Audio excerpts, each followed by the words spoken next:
Muito bem, estamos de volta com o nosso programa que é o BH Todo Dia e não tem jeito, eu estou do lado dos queijos, então vou ter que começar com a queijeira, não tem jeito. E aí eu quero saber de você, como é que é essa história, Virgínia, da Belas Artes, você trabalhou na área, né, com cultura, com arte? Sim, quase 20 anos, 20 anos. Trabalhando na área cultural, né? Sempre em museus, sempre coordenei os setores educativos de museu, então tem uma ligação muito forte com a área da educação também, né? E era uma área que... Em Belo Horizonte tem muito museu, né? Desculpa te cortar, mas é muito interessante o educativo dos museus, né? Sim, sim. Trabalhei em vários, Museu de Arte da Pampulha, Museu Histórico Abílio Barreto, Museu da Moda, enfim, vários outros. Poxa. Foram quase 20 anos, muito tempo. E era um trabalho que eu gostava muito, tinha realmente muito prazer, assim, me sentia muito realizada nesse trabalho. E ao mesmo tempo, né, num determinado período, eu decidi tirar todos os ingredientes, alimentos de origem animal da minha dieta. E aí, nesse momento, nos primeiros meses ali, a gente vai levando numa boa, né? Depois vai batendo aquela saudade do queijo. Muito grande. Assim, muita gente tem feito isso, né? A gente vê cada vez mais pessoas, gerações novas têm feito isso, mas eles têm uma dificuldade de encontrar alimento também, não é? Você teve isso também? Sim, muita dificuldade. Então, eu praticamente preparava tudo em casa, todas as minhas refeições, e levava nas minhas marmitinhas, né? Do café, do lanchinho da manhã, do almoço, do lanchinho da tarde. Chegava em casa e preparava tudo de novo para o dia seguinte. Então, não era uma coisa muito fácil. Mas isso aí tudo dava para levar, mas a ausência do queijo era o que apertava o coração, né? A mineira e o queijo. Pois é, eu costumo dizer assim que todo mundo gosta de queijo, né? No mundo inteiro aprecia-se queijo, mas eu acho que a gente mineiro, a gente tem essa sensação assim de que o queijo é nosso, né? A gente que inventou o queijo.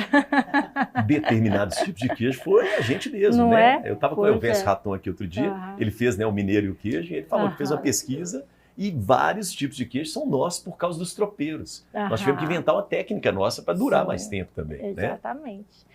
Então, assim, nesse momento aí em que eu não estava consumindo nada, foi me dando aquela saudade do queijo, eu comecei a pesquisar, mas, poxa, como é que eu vou substituir meu café da manhã, o queijinho, um café da manhã sem queijo? É estranho, já não estava aguentando mais comer pão com geleia, pão com hummus, com, sei lá, qualquer outra coisa. E aí comecei a pesquisar receitas de manteiga, na verdade apareceu assim para mim meio... né, na internet, receita de manteiga, eu dei uma olhada, disse, nossa, vou fazer. Fiz, não tinha nada a ver com manteiga, aquele negócio, nossa, nada a ver. Aí começaram a aparecer algumas receitas de queijo vegano, geralmente à base de batata. Então, eu fiz também, por desencargo de consciência. À base de batata? Era tipo um purê de batata que imitava o formato do queijo, assim, só para você enganar o seu cérebro, os seus olhos, de que você estava comendo um queijo. Mas o cérebro do mineiro não é fácil. Não dá para enganar, né? Uma burrata de batata. Burrata de batata, ótima definição. Nada a ver. Péssimo. Aí tentei várias coisas que apareceram, fiquei super frustrada e cheguei à conclusão de que realmente não dava para viver sem queijo. Conversei com meu marido, que na época também tinha se tornado vegano. Falei com ele, olha, Luiz, vamos parar com isso, porque não vai dar para ficar sem queijo. Aí foi ele que falou assim comigo, mas Virgínia, você não fazia queijo com sua mãe, com sua tia, com sua avó? Por que você não faz aí um queijo igual você fazia lá com as mulheres da sua família? Isso. Aí, é mesmo, boa ideia, vou fazer. Fiz o primeiro queijo de amêndoa, fiz um leite de amêndoa esperando que ele fosse coagular, como queijo Minas artesanal. Mas eu vi que o processo não era exatamente o mesmo, precisaria de alguns ajustes. Isso. Então, o primeiro queijinho que eu fiz, ele deu errado, vamos dizer assim, mas ele me deu todas as dicas que eu precisava para fazer um que desse certo. Aí logo o segundo eu já falei assim, quer saber? Vou fazer logo um queijo gorgonzola vegano. Gorgonzola quis vegano? Nem passar pelo queijo Minas, que era o que eu sabia fazer, né? A partir de qual ingrediente? Então, eu fui na casa da minha irmã, que é uma comedora compulsiva de queijos, peguei lá um pedacinho do queijo gorgonzola, levei para casa. Chegando lá, eu isolei aquele fungo, né? Joguei o pedacinho de queijo lá para minhas gatinhas. Gente, e aí eu fermentei, para falar a verdade, eu não lembro como que eu fermentei esse queijo, mas ele fermentou de alguma forma. E aí eu inoculei aquele mofo ali e esperei maturar, né, e tal. Gente, você é um alquimista.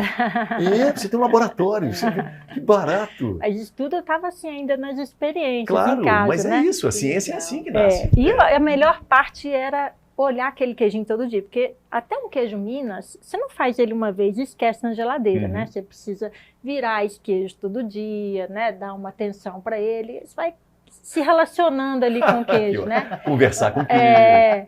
Então, ao longo de 45 dias eu fiquei esperando aquele queijo azul ficar pronto, né? Tipo gorgonzola. E aí chegou o tal dia, ai meu Deus, vou levar esse queijo lá para minha mãe, lá no interior. Fazer um test drive. Mas assim, levei um pouco desacreditada porque eu era a vegana da família. Ah, isso aí é comida da tia Gina. Já era avisado assim na família inteira para ninguém provar, né? A tia maluca vegana. Olha Tipo lá. isso.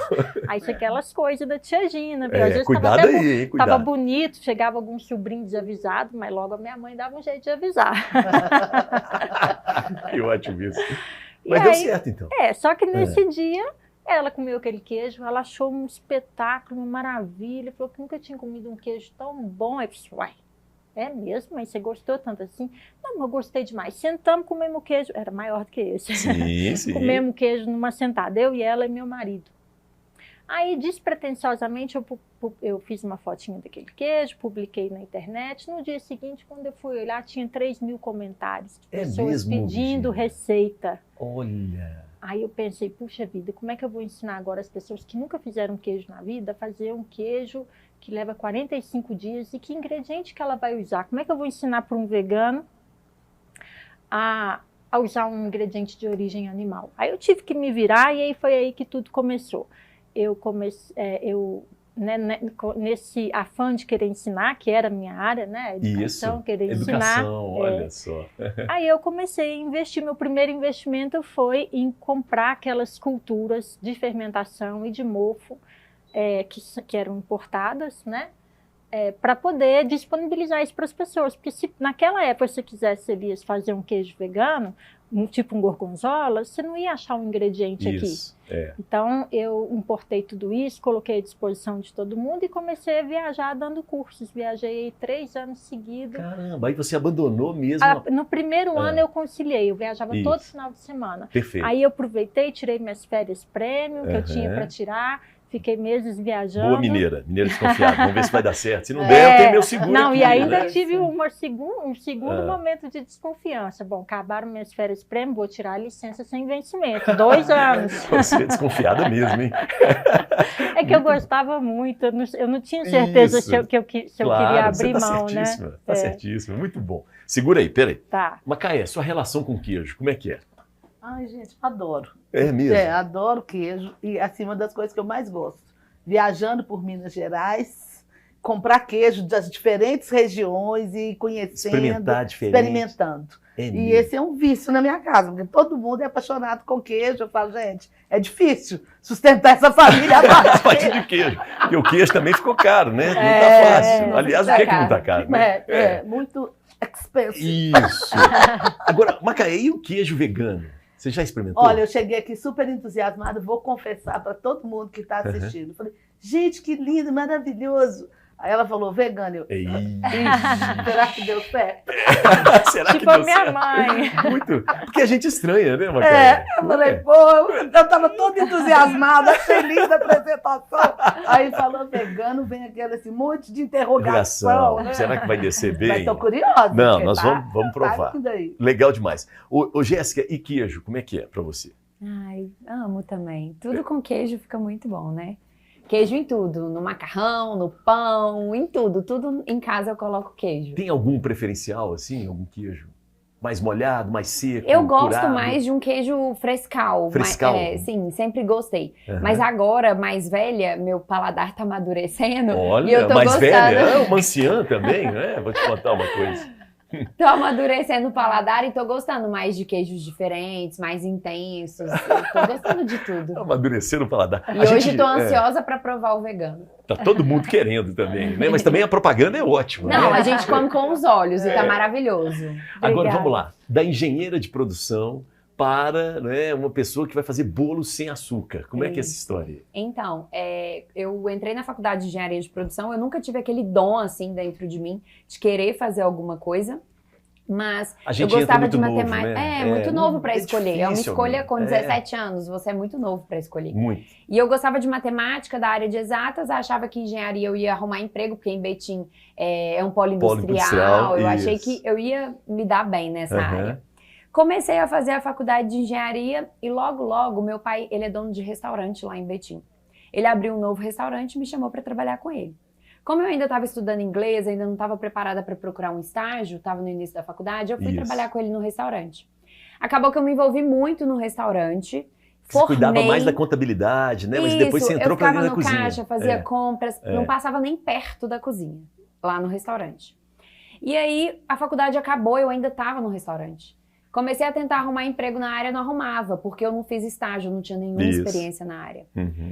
E aí, muito frustrada, comecei a estudar para concurso. Foi naquela época de 2015, todos os concursos públicos foram cancelados.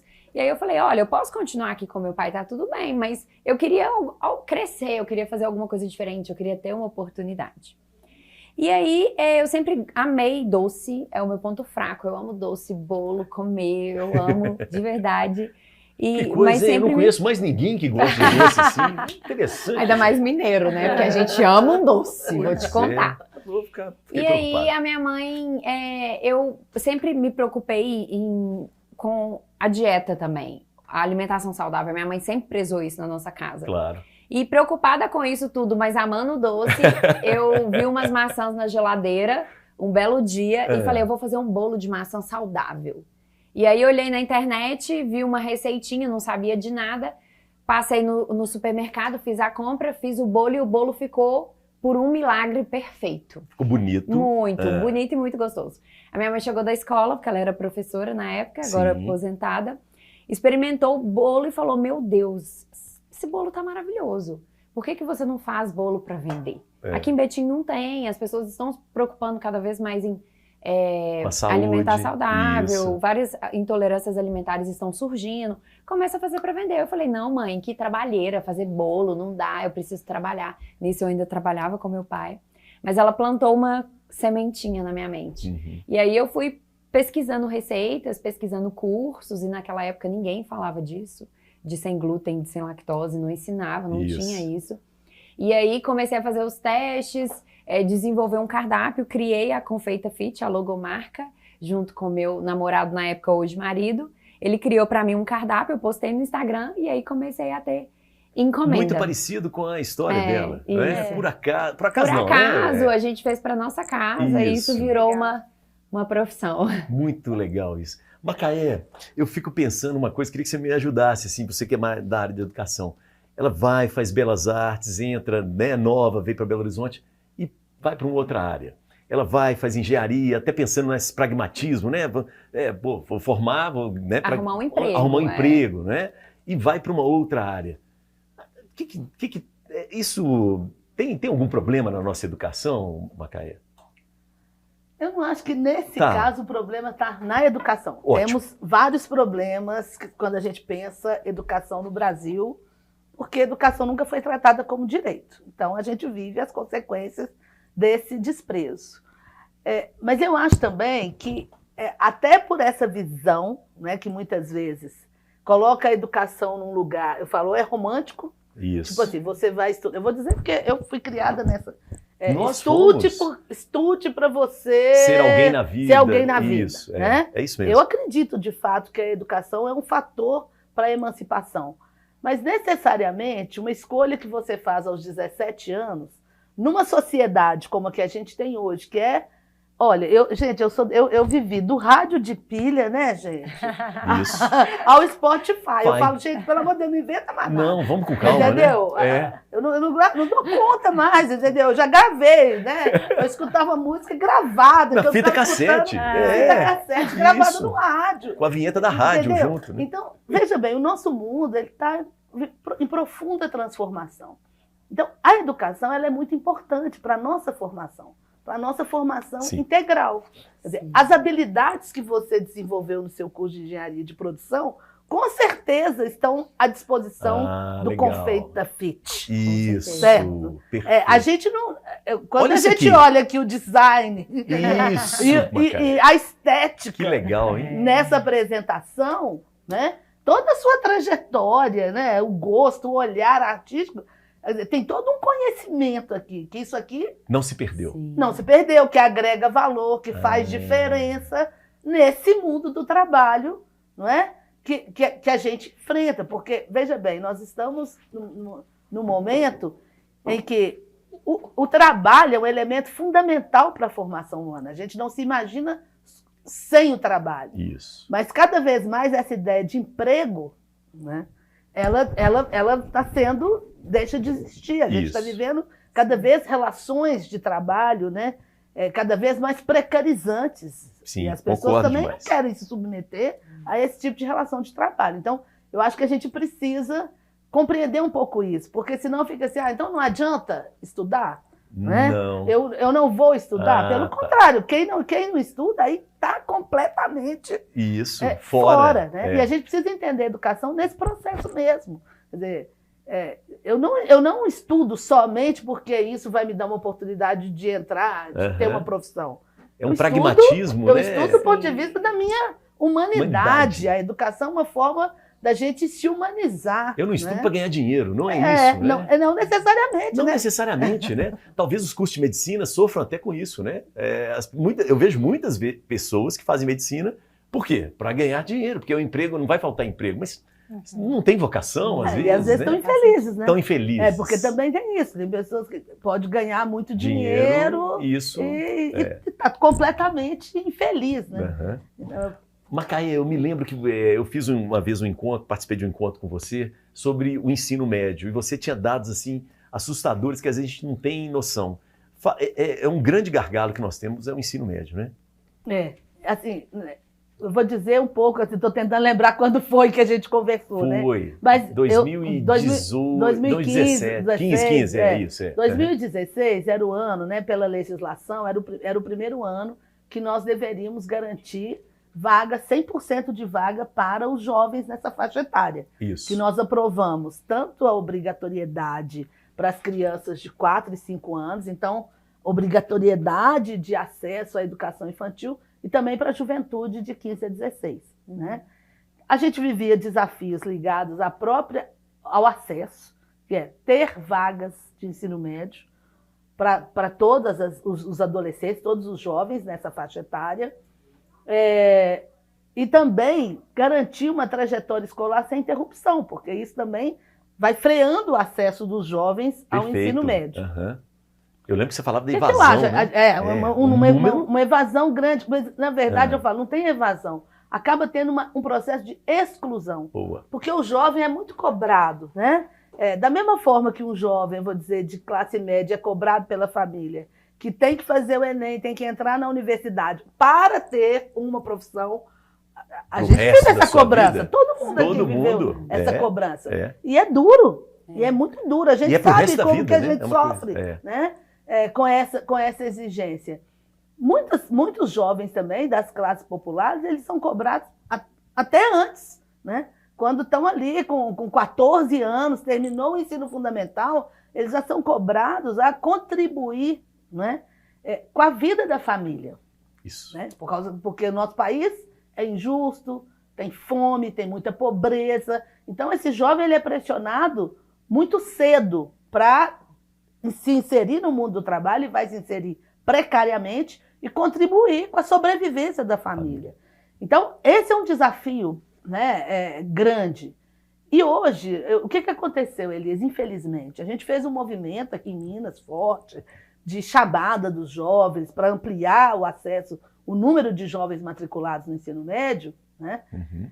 E a gente viveu um desastre aí, não quero entrar tanto nas discussões políticas, mas, quer dizer, além de uma inflexão na agenda política do direito à educação, que nós tivemos com cortes nos investimentos em educação, nós vivemos uma pandemia que foi muito cruel e perversa, principalmente para os estudantes das escolas públicas, porque nós não garantimos acesso e inclusão digital.